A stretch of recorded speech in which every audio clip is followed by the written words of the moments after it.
Hello and welcome to the Petanque Show with me, David Plumoff. Before I begin today's video podcast, I'd just like to congratulate Matthew Everston, who has won today's prize, which was the Carole Le Crappard jacket, which I'm wearing, which is very nice. It's a very nice garment. So Matt, if you can get hold of Chris Stewart at Carole Le Crappard, and they will sort you out with delivery options. So anyway, let's get on with today's show. Today, I am joined by one of the game's most likeable and lovable characters, Mr. Keith Flack. Keith has been playing the game for what, over 35 years, Keith? Yeah, 1985, I reckon. 1985 he's been playing the game, and he also helps out with the coaching and the development of our youth players. So without further ado, let's get Keith on the show. Hello, Keith. Hi, David. How are you, mate? Yeah, I'm good, thank you. You? Yeah, keeping well. Trying to keep fit and enjoy January, and then get back out on the circuit, hopefully, when it all kicks off again. Who knows, April, if we're lucky. Yeah, absolutely. Just tell everyone how many days you've gone without a beer now. Come on, that's quite big news. This is day 23, so I even did New Year's Eve without anything. Not a drop of alcohol has passed my lips, and I don't know, I might carry on until February. Who knows? Good on you, mate. Well done. Well, I think you look better for it anyway. So there we go. I don't know if that's a compliment or not. But anyway, let's get on with today's show then. So let's start, as many of my interviews do, and that's just a little journey back to how you got involved in Petanque and why you started playing it.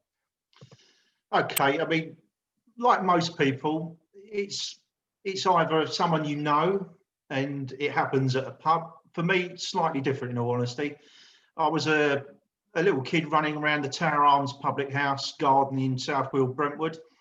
The club had been established a few years. I didn't really know what it was. And instead of playing hide and seek and run outs as you do as a small kid, I thought, well, I'll go and have a go. That was 1985, I reckon. I can't be exactly sure, but it's not far off of that. So rather than running inside and out the pub, I thought, right, I'll go and start playing. In fairness, it's turned out to be the best thing that's happened for my dad, because he got an excuse to go to the pub more often. Yeah, that's very true. Yeah, that's very true. Did you enjoy the game straight away then? Were you like, what's this? You'd never heard of it, I imagine. No, I'd never heard of it. My dad never played. It's just the fact that it was a very family-orientated pub, and he spent a lot of his time there. I went, and it just snowballed from there. As soon as I started playing, yeah, I remember as a kid enjoying it. People took me under their wing. There were a lot of people there in the pub that I knew, family, friends, and it was a natural progression for me to start playing there. And I've got great friends. Some of them are sadly no longer with us, you know, as time goes on. A lot of the people there are still members of the club. It's a great club, the Towers Petanque Club. Unfortunately, they've had to swap venues now due to the pub closing, but they've only moved down the road. But I'm sure many players in the Eastern region and those who played there over the years remember the pub fondly. So when you joined the club was, or the pub or club or whatever, was it an established team back then? Was it, they've been running for a few years, had they? Yeah, the club had been going for quite a few years, and you'll be amazed to know there was at that time probably in excess of 200 to 250 members of the club.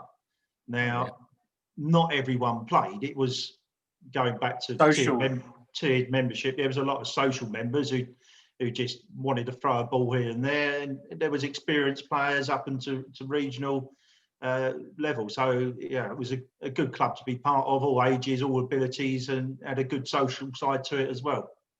So do you remember, keeping on the theme of you being a junior and going up sort of thing, do you remember who influenced you to go and like maybe get better at this sport? Like, because I'm assuming at first it was just about going up there and enjoying it, but there must have been someone or something you saw that meant, oh, you can play it at this level. I wouldn't mind doing that as well.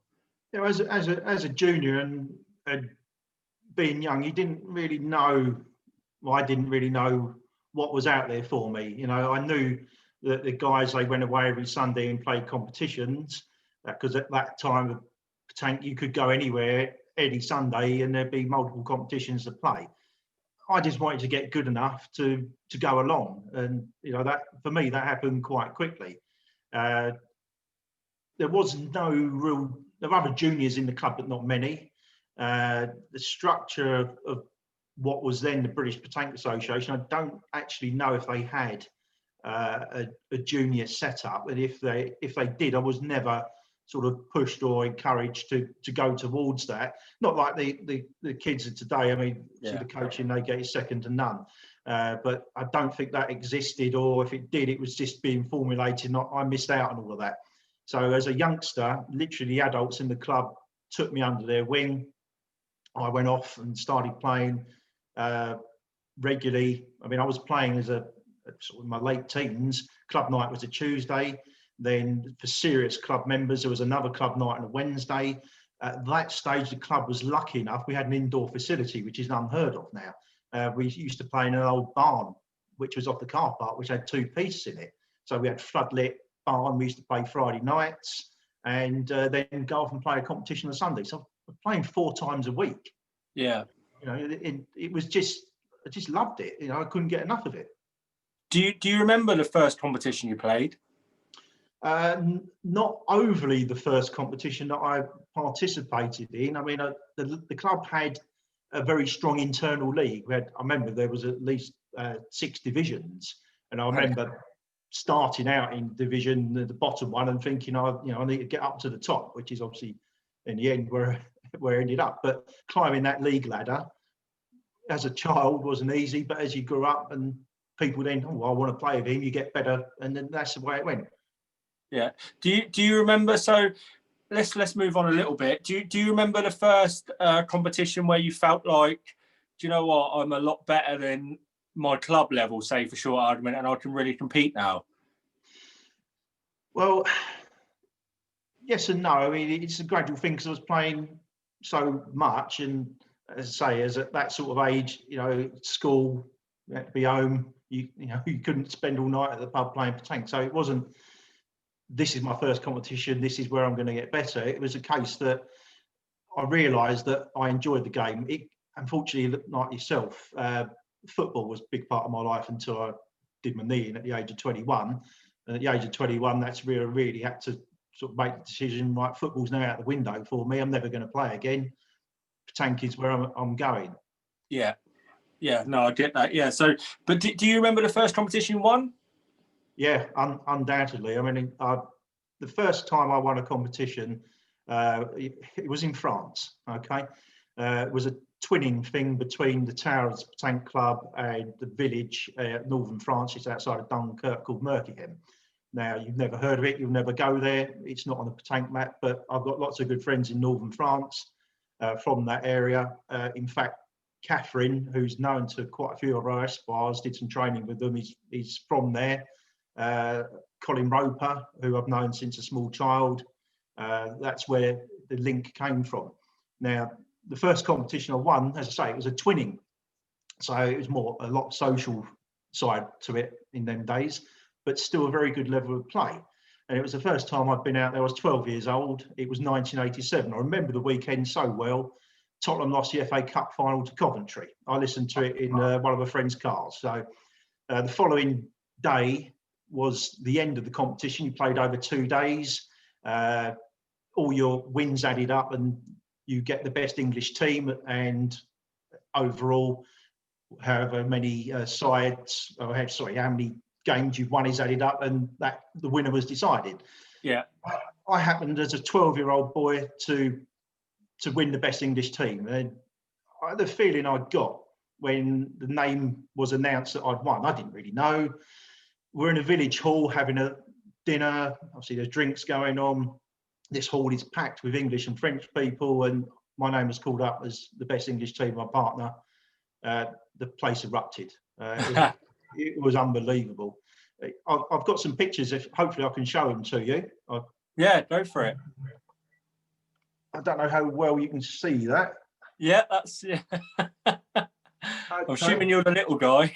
That's me. Yeah, the guy in the blue jumper. That's Colin Roper. Oh wow! Yeah. So that's how far we go back. Yeah, and just another one. That's the chap I won it with. His name's John Ashton. He's unfortunately no longer with us. I used to work for him as well, and I've still got the trophy. Look at that! There That's you an go. antique. It's a masterpiece. So yeah, I mean, is it engraved? it's not. No, it's this is the first trophy I ever won. It's still special to me. Absolutely. It's not pride of place anywhere. I keep it with my other ones, but yeah, if you could pull it out of the box, I'll go. Yeah, I'll tell you when and where I won that. Some of the others, unfortunately, you can't remember. This one always hold that special in my heart. Oh, no, that's brilliant. No, that's great to hear. No, a lot of people like myself, I can't remember the first competition I ever won. I really can't, and that annoys me a little bit because I'd like to, pinpoint when I had that first bit of, success where you just, even as a junior, you're just absolutely overawed, aren't you? And everyone's so supportive of you, and you just think, wow, it just gives you a lift to want to play even more, doesn't it? Yeah, I mean, it's a long time ago now, 35 years. So yeah. Yeah, struggle to remember. So did you go back to that twinning a year later? You didn't defend your title? We used to play, the twinning used to be, we'd go there in May and they used to come over in September. So it was twice a year. So it was a big thing for the club. But over the years, it has dwindled out a bit. You don't go anymore? The club hasn't been for a couple of years. So I haven't seen the people who are out there for a few years. But I'm still in contact with some of the French guys on Facebook. It went to once a year, unfortunately, and as I say, people's lives and things change, and things happen with their club, things happen with the towers, and that contact's still there, and hopefully it will start up again. I don't remember if I went out there the next year. I do remember going out there for quite a few years, and then unfortunately some of them are a bit blurry as I got a bit older. And they used to get abducted out there, so that I didn't play very well. But they tried to nobble me basically, but it didn't work. Every year I came home with a similar style trophy, and it was great days. Fantastic. Well, I think with what's been going on with the pandemic, I think things like these are things that we need to get back, don't we, really? Especially if they've been lost. I think it's important at the moment that when all this blows over and we can go back to some sort of normality, that social gathering side of things is going to be so important again. Yeah, I can't wait to get back playing, see everyone again. Tank is like a big family, as you know. Yeah. So many special friends in the game and people up and down the country, and you'd miss them. It's as simple as that. You miss the people that you spend most of your weekends with. Yeah, absolutely. Just to go back on what you said about juniors back in the day, and obviously you're involved with the MYA at the moment, aren't you? Yeah. Can you tell me a bit about what it is you're doing with the MYA, with the National Youth Academy? Well, not a great deal at the moment, unfortunately. What's your role anyway? Within the setup, obviously Tony runs the organisation, as we know from the interview which he did the other day. There has been a structural change, several over the years within that group. Initially, I was looking after very small kids with Steve Slade. We did a couple of coaching days alongside the other squad days. So they were successful. They were just taster sessions to get the kids involved, as I say, trying to hook them into play. Obviously, a lot of the kids are relatives of siblings that are playing. So the siblings are coming along, they've got nothing to do. So it wasn't intense, very short, sharp little sessions, fun activities.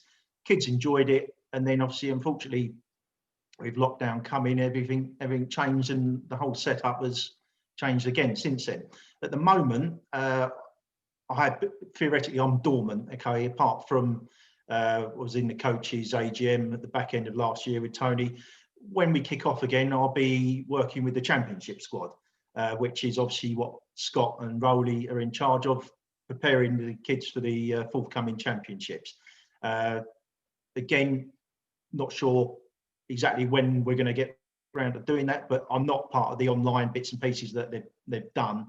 But physically, when we get playing again, get able to meet, that's when I'll be back in. Yeah, absolutely. So no, that'd be really good, because your experience is obviously vast, so that can help the kids as much as what Roland and Scott can. What are you looking to do with the championship squad then? Have you got an inkling of what you want to do, of what you want to try and put forward? Well, it's just preparing the kids, you know. Unfortunately, I never had that experience as a junior of going abroad to play for my country. I personally feel like I missed out there, but it wasn't my time, and you know that's so it's gone by the by. Now it's just making sure that they are prepared. You know, there's a lot of work that Tony does and Scott and Rowley do behind the scenes, and that's tried to put into practice. You know, various coaching drills, mental side of the game, various aspects of play, gameplay, when to attack, when not to attack. And it's really it's drilling that into them, best preparing them for what they're going to face when they get out there. I mean, all this type of stuff is so invaluable. And I guess, look, when you look back at your junior career, so to speak, I bet you wish you had all this going on back then as well. I'd have loved it. I absolutely would have loved it. To have said as a kid, you know, I've gone abroad and represented my country. It gives you pride as an adult. Don't get me wrong, but as a junior, it would have been unbelievable. So, you know, these kids, they get great learning now, taught very well, and the opportunities they've got out there are amazing for them. So I hope they grasp it and push forward. What did you think when you were a junior in those late 80s, early 90s? Why did you think it was so different? What's changed? Why has it changed? Can you put your finger on it? I mean, at that time, the organisation, as I said, was the British Petanque Association. It was very, from what I remember, was just basically geared up to selecting world championship teams and European teams, stroke North Sea at the time was the big thing. The junior side of the game, it wasn't there. I mean, obviously we've got all these championships, men's, women's, mixed, women's own competitions. You know, none of that existed. But the focus was on the top bracket of players at the time, you know, and the world and European qualification. It just didn't seem at that stage, especially to me as a new player, that there was anything other than that setup. It was, you know, the adult game was there, and there wasn't anything anywhere else, any other levels. No, I mean, I've had this conversation a lot, mainly with like few of the players that I play with, about how when you look back, this game of petanque, the level it's got to just isn't. It's not, when you think of other sports or other smaller sports like darts, for short arguments. When the BDO set up in 1973 or whenever it was, or 63, their ambition was to become a professional sport, but they set up like a professional sport for when that day come. And I feel like in petanque, we've had this sport, you know, people have been playing it since the 70s, maybe 60s in this country. I can't remember when the first ever national organisation was made up, but I always felt like we've always thought of it as a pub sport, and we've never got out of that mentality. Now, don't get me wrong, sociably and I love that side of it, but I think if we had started early, especially with, like you're saying, with the junior program, imagine having that 40 years ago, it would have set the sport in a better direction. Now we wouldn't have 2,500 members, we might have 25,000 members now, and that's why I just feel like now is the time that we act on that, personally. Well, the culture's changed a lot because a lot of the pubs are closed. I mean, it was, I never went to a competition that wasn't at a pub. You know, that was always the way.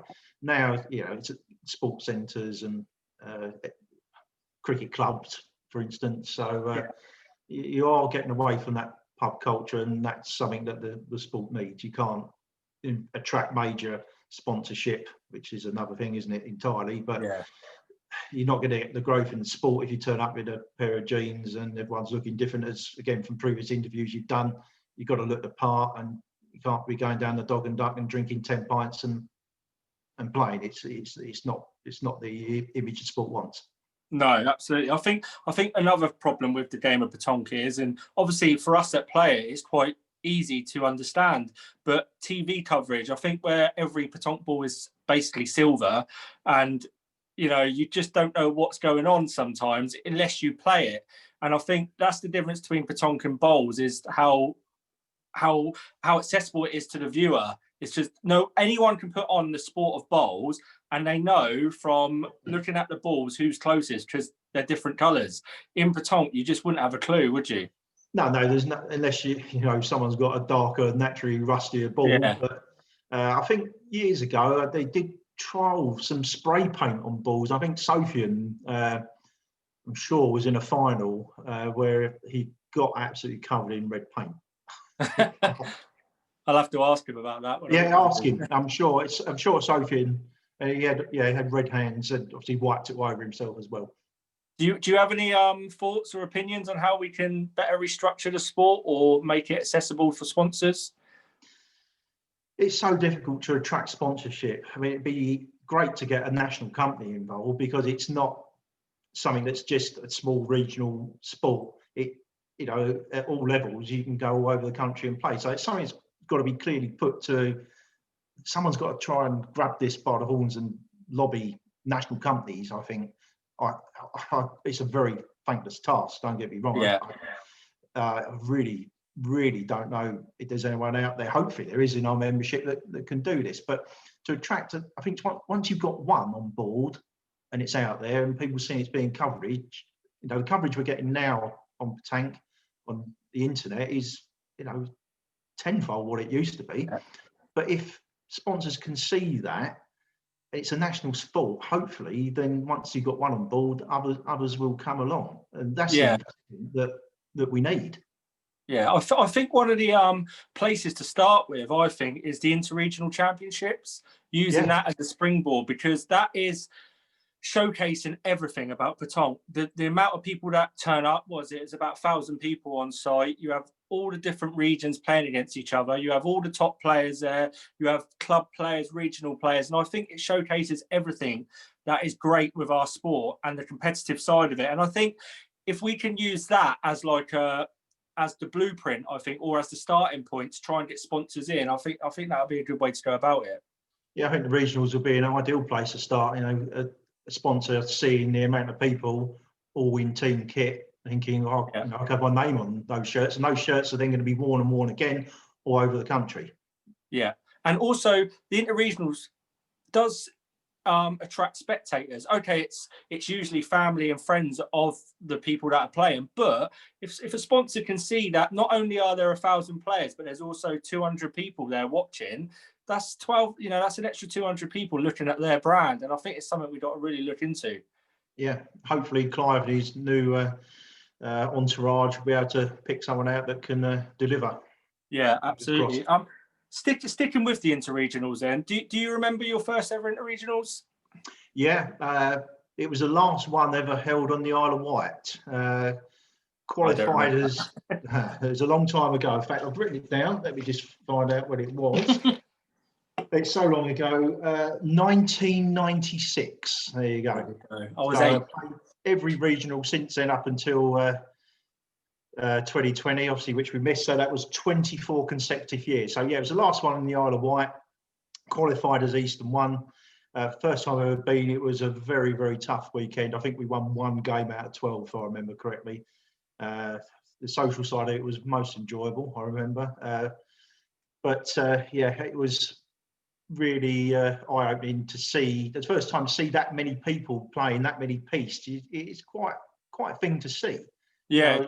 Was it a lot less though than what it is now? Because obviously I think we've got 17 regions now.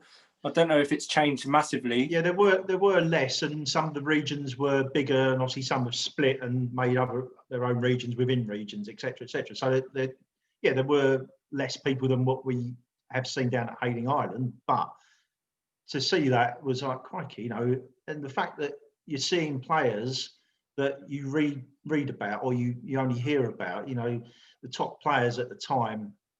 You used to get a glossy magazine. I know Barry Wing puts up sometimes I can't remember what it was called, the Tank News or whatever, glossy magazine. That was really the only way you knew what was going on in the sport. You get your magazine once a month, got some pictures in there so you knew who the people were, competition results are in there. And to see them players was, great. And a lot of them good friends now. Yeah, absolutely. So you've played at Isle of Wight. What other interregional venues have you played at? What have they been? There's been Breen Sands down at Western Supermare. The greatest place on earth, I'm telling you. Yeah. and then obviously Hayling Island and a new venue coming up hopefully later this year in Lowestoft. Yeah, that's true. Yeah, is that Looking near forward you? to that. Oh yes, it's about an hour away from me. It's only about 4 hours from me, so That's right. I've had it on my doorstep recently. I know. Isle of Wight and I'm not Isle of Wight, sorry, Hayden Island, so it's not far.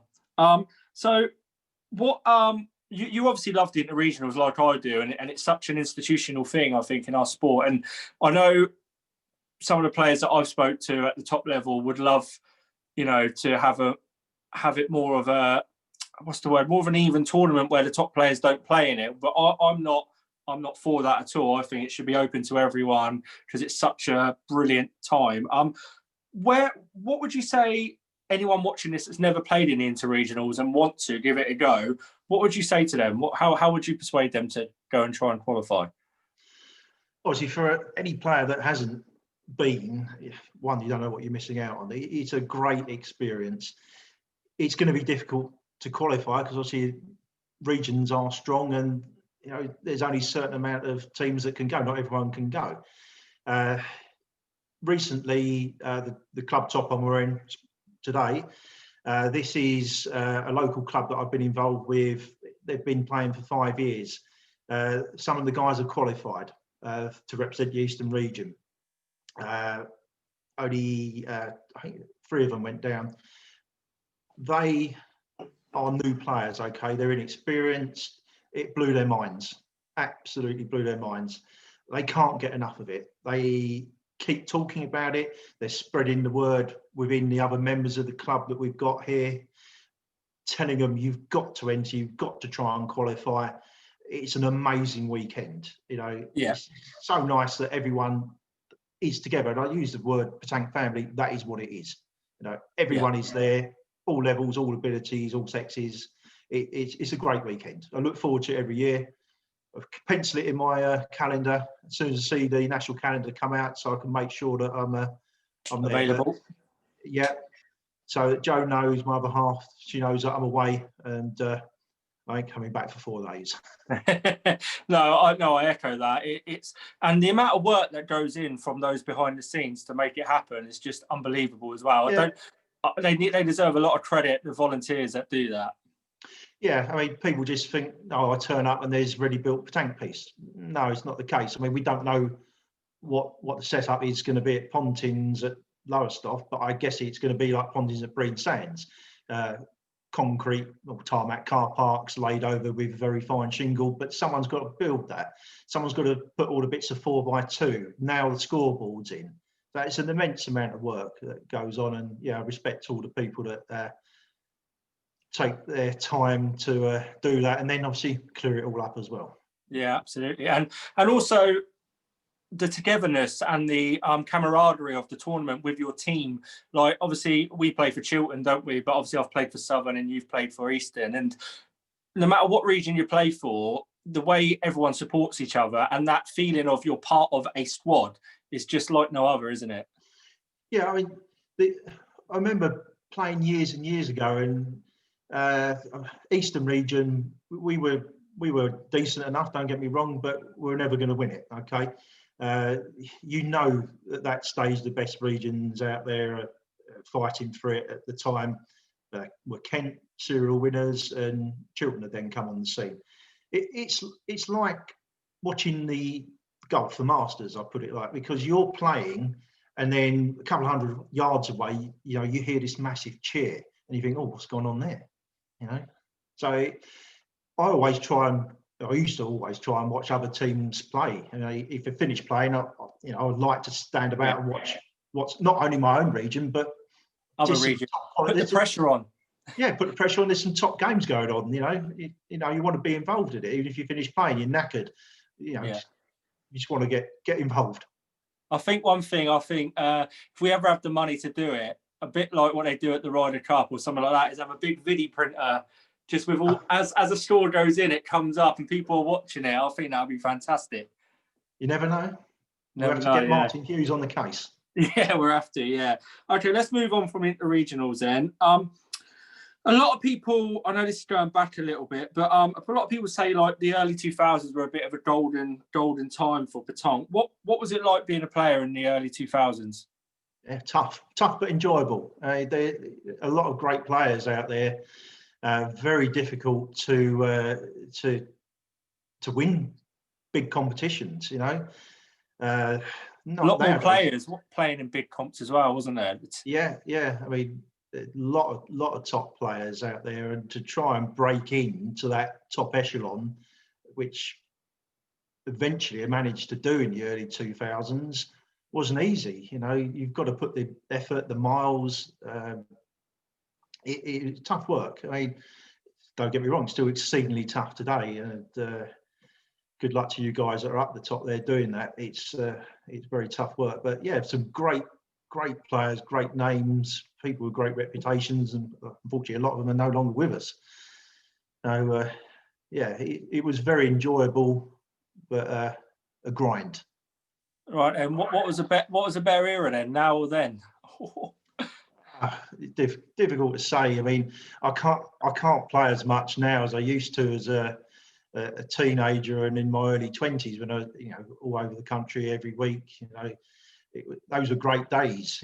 There's still, the level of competition is just as difficult today. Don't get me wrong, but there aren't as many competitions going on. You could pick and choose where you went back in the day. Now, there's a rigid, structured calendar each year. Unfortunately, there's just no way that I can commit to competing in the nationals now. With work, very difficult for me to have a Saturday off for work, as you know. It's tough for me, so I'll rule myself out. I will play a national ranking competition on a Sunday if I can. I know I'm not going to get anywhere near the top 6, but you're still playing against the best in the country, and that's where you want to be at the end of the day. If you've got to challenge yourself, there's no point resting on your laurels and go, I'm not going to go and do that. I'm going to go and play a local competition where I can probably get, quite well, might get to the final, I might win it. I want to go to the big competition if I can get there, test myself. Yeah, absolutely. No, that's very true. So after the early 2000s, obviously in 2008, you had a successful year. Can you tell us why? Yeah, that was probably the pinnacle as a young player, to be honest with you. The early 2000s, I'd started playing regularly with Dean Little in doubles and triples. To be honest, we formed a pretty formidable partnership. We were winning a host of regional titles. We quickly realised the Eastern region was dwindling in competition, so we ventured out, went to play different regions, and 2008 was really the start of really getting in the mix, as I would say, with the top players at the time. We ended up winning the national doubles, which was a very good achievement. Not only that, I think we were playing with Dinesh, who you probably know. In triples, good triples team. We lost in the quarterfinals at Harrow. I think I remember the game. Dean remembers it well. I think we could have won it. And semi-final, and then the final. Who knows? That year, I think Ben Gallimore, Steve Zimmo, can't remember who they were playing with. They won it and went to the Worlds in Senegal. So, for a ranking year, it was very good. The EPA, as it was then, actually did rankings. It was the first time it had ever been done. And at the end of the calendar year, Dean and I were respectively second and third. It meant nothing. It was just a trial, as far as I was aware. It didn't mean we got any representation. But to see your name at the top of that ranking list, with all the big names that you've been trying to beat and get above for years, was very satisfying. Yeah, absolutely. Just going back to the doubles, I mean, it was a bloody horrible day. Where was it to? I was going to ask you about it. What? Yeah, it was at British Sugar in Bury St Edmunds. It was the titles weekend like it is now. Some people camp, but I think I remember it. The weather was horrendous. I was in a tent, and I think my tent got washed out. Well, I can't remember. Right, you were lucky you weren't drowned. It was horrendous weather. Pitches were flooded. I think we got a few of the morning league games done, and then Mike Pegg said we're going to have to. Mike and Bob, I think Robert Parker, sorry, said we're going to have to halt play purely for the fact it was torrential. Pitches were flooded. We're going to have an hour or so off. I think it was probably nearer 2.5 hours. Fortunately, the weather broke. Yeah. We got back out there, started playing, and the rest is history. Beat Sofian and Nick Baxter in the final 13-8. There we go then. Brilliant. That's great. And what about any more national success since? Come close? Come close a couple of times, but that's the only title I have to my name. Last 2 years in the men's national doubles, I've lost in the semi-final. 2019 with Jeremy, and we lost to Saf and Monty. And then the hastily rearranged one at the back of 2020, a partner Adrian Empson. And we lost in the semis to Jeremy, Huntley and Jason, and obviously went on to win it. So it was great to see Jeremy go on after we missed out the year before. So for someone who doesn't play as much as what you used to, you're still able to knock about with the top boys? Yeah, I can still mix it. I think that's got something to do with that team you're playing in Chiltern, but that triples team, they're bringing out the best in you, I think. Well, we'll see. We'll see later this year, mate. That's true, yeah. So obviously, I just mentioned then that you play for Chiltern. You spent so much time in Eastern, but you decided to change to Chiltern in 2016, I think it was. So why? Why is that? Why? Yeah. In the end, it was a decision that I think was inevitable, and I'd probably been putting off and didn't want to admit to myself that I was going to have to do it. When you're involved in a region, it pulls your heartstrings to leave. It wasn't easy. I just got to the stage where Dean had sort of walked away from playing a bit due to family reasons, wasn't enjoying it. No one in the region at that stage seemed to want to travel to do anything. And I was thinking, right, I'm at a crossroads now. Had previously had it mentioned to me probably about early stages of 2015 about coming over. And I thought, you know what, it sort of played on the back of my mind and it festered a bit. And I thought, yeah, I've got to go. I've got to go for my own game, my own good. I've got to go. And to be fair, since I've joined Chiltern region, it's been great. It's a great region to play for. Lovely people, top class players, and the experiences I've had there, opened my eyes up to what I probably could have been doing a few years earlier, and who knows what I could have done. But as soon as I joined, I managed to get a good regional team with young Sam Blakey and Ross Jones.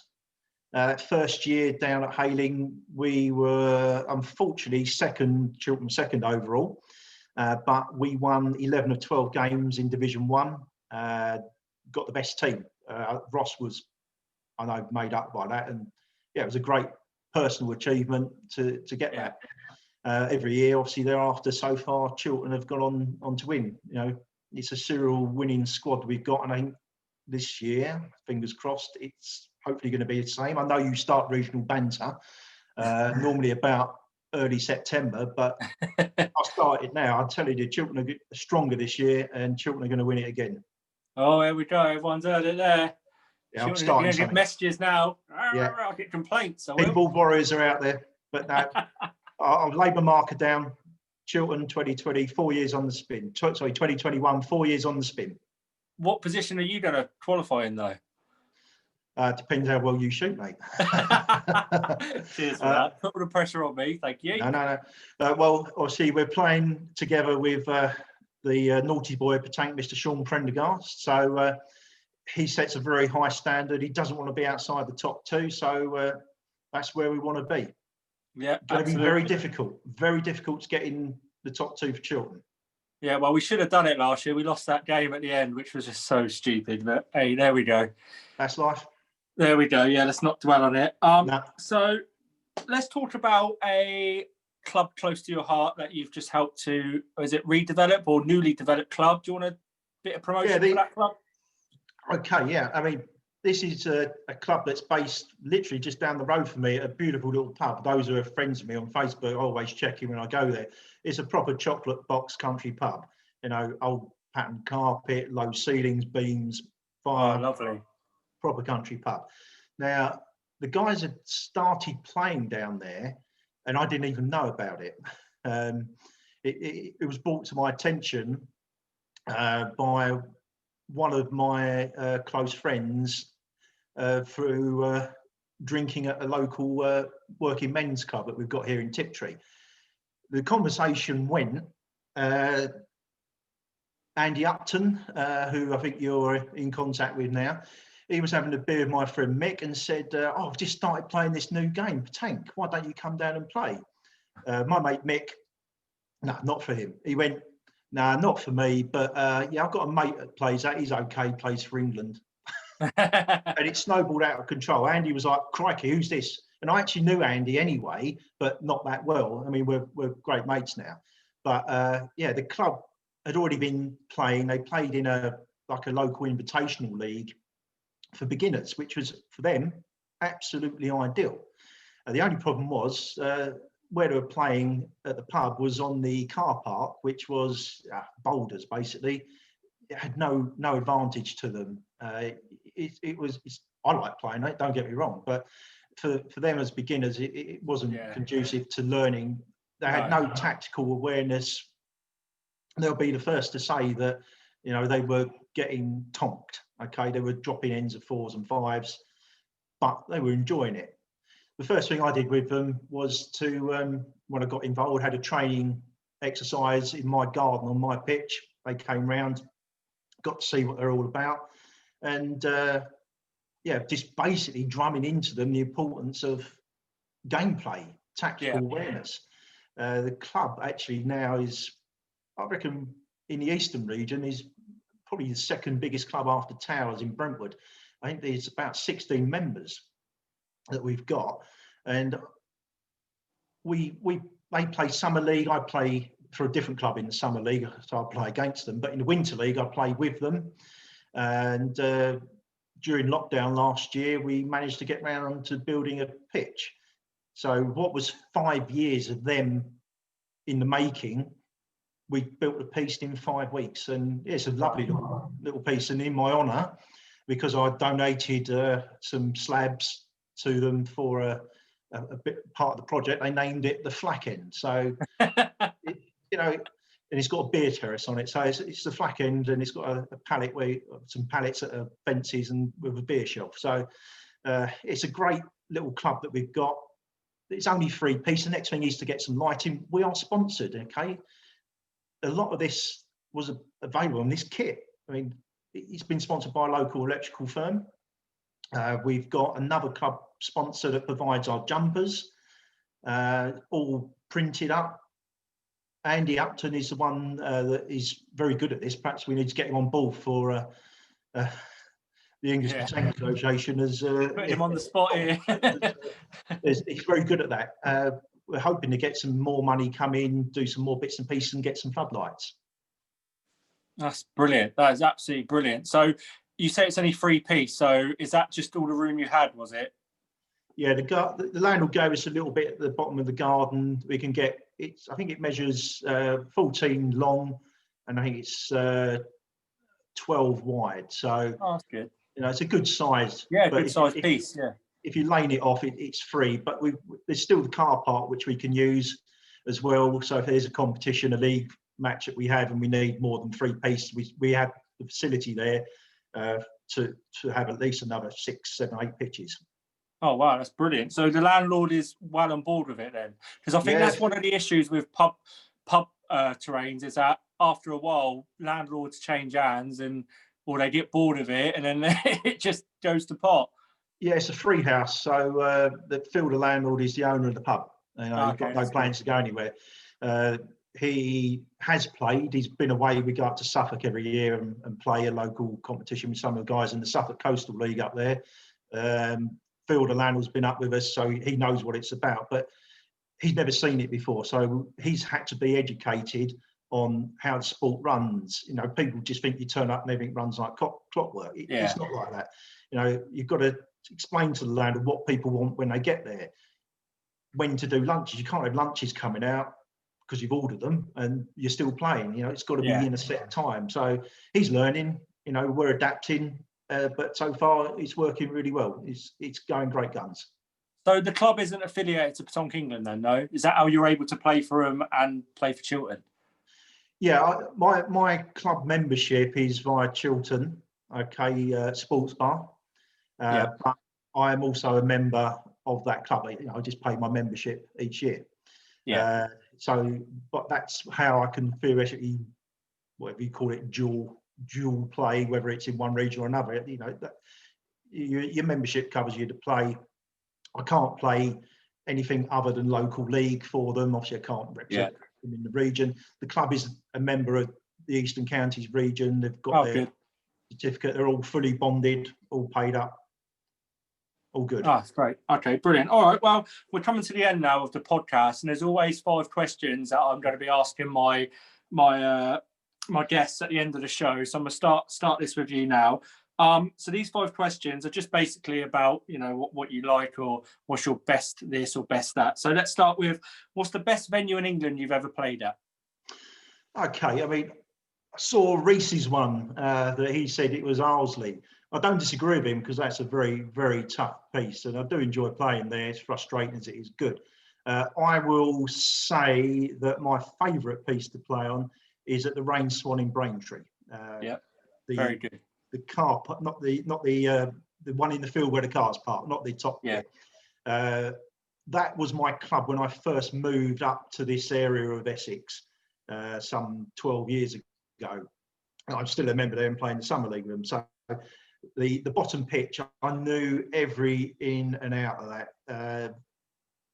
Again, I know a lot of the top players said at the time, this is a difficult, challenging pitch. But I'd say Rain Swan, the piece that's in the car park in the field. Absolutely. Number 2 is the best advice you've ever been given, Petonk-wise.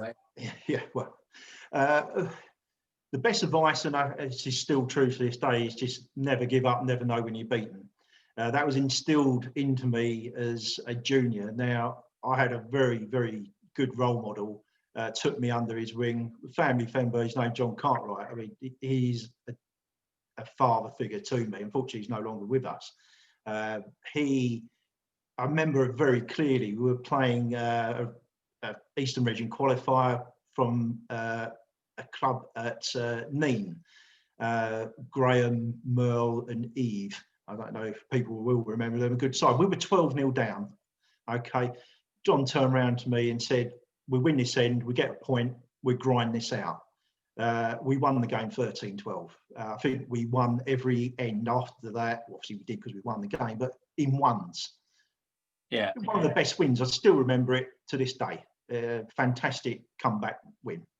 Yeah, absolutely. Never give up. So true. And it's also quite a difficult thing to install because, you know, it's easy to say, oh, just never give up. But you can give, you know, it's not always easy.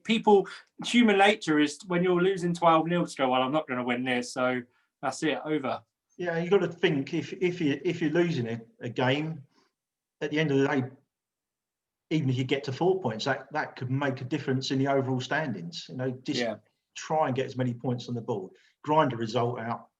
Many times over the years, ground results out from the jaws of defeat.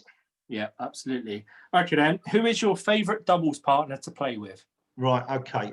I'm going to give you 2 on this. I know you want one. Okay. No sitting on the fence, mate. Come on. No. I'll tell you straight. If I could play doubles now, it would be with Jeremy Huntley. Okay. Yeah.